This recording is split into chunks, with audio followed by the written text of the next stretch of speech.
Arlington at a 1960s starter home with the CEO of TCI, Jim Heffernan, and we've come to this home to talk about some of the concepts that they've taken.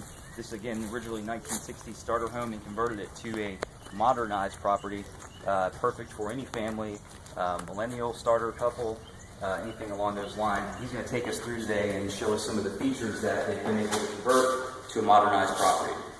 Hi, too. Hey, Jim. How you doing? Great. Okay, talking about our house is getting it modernized and what we did here.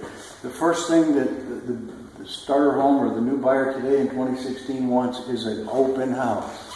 Wide open concept. As you can see, that's what's happening. This little house used to have a wall across here.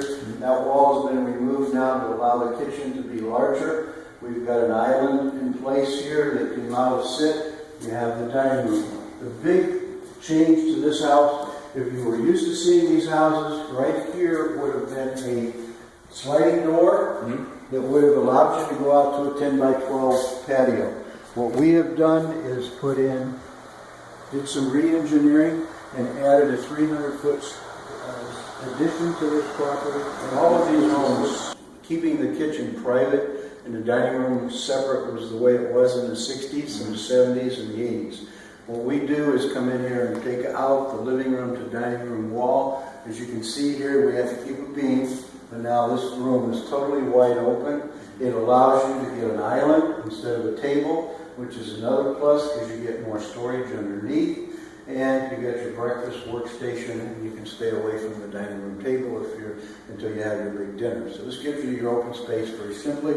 The other one is taking the cabinets. The backsplash is a must for people today. It really adds to the. We know a lot of the benefits of building new or buying new construction, but Jim, tell us some of the advantages of buying a modernized house versus buying a brand new home. First of all, it's going to be neighborhood. You're going to be in an established neighborhood. You're more than likely going to be much closer to work than you were because Jacksonville has been built out, so all new construction is going around the periphery. So that means commute time. So you can reduce commute time. The modernization program also, because you're doing it before you move in, allows us to use new construction practices, which means it's going to be 10 to 20% cheaper to do a modernization than it would be to do remodel after you move in. And the good news is there's no improvements that modernization financing can allow you to do. How would one go about purchasing this home right now? You can't purchase this home because it's already sold. The first day, the first weekend of the open houses, we have our network of realtors, our loan officers that send people to us, and this house sold in the first weekend on the market, as does most of TCI's homes. They're usually gone in the first 5 to 10 days. That tells us what people want.